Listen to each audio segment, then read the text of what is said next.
अस्सलाम वालेकुम, कैसे हैं आप सब। वेलकम टू माय चैनल जायका निराला में आज हम बनाने वाले हैं कॉर्न्स एंड वेजिटेबल सैलेड। तो चलें स्टार्ट करते हैं। सैलेड बनाने के लिए सबसे पहले हमने एक पैन में 1 टेबल स्पून बटर लिया और उसे मेल्ट कर लिया। उसके बाद अब हमने इसमें शामिल कर दिया है 1 कप उबले हुए कॉर्न्स। अब हम इसमें नमक और मिर्ची शामिल करेंगे। नमक और मिर्ची आप लोग अपने टेस्ट के हिसाब से कम और ज़्यादा कर सकते हैं।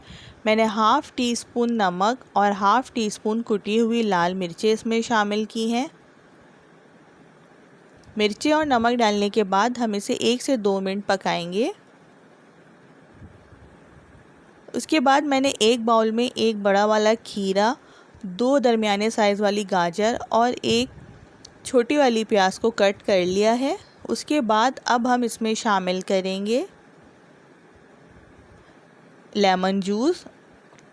मैंने हाफ़ लेमन लिया और उसका जूस सब्जियों में डाल दिया है जो हमने वेजिटेबल्स कट की थी। उसके बाद मैंने इसमें half tea spoon chaat masala शामिल किया। चाट मसाला डालने के बाद मैंने जो कॉर्न्स थे वो इसमें डाल के मिक्स कर दिए हैं और हमारी ये मज़ेदार सी कॉर्न्स एंड वेजिटेबल सैलेड तैयार है। आप लोगों को ये सैलेड की रेसिपी कैसी लगी मुझे कमेंट बॉक्स में ज़रूर बताइएगा।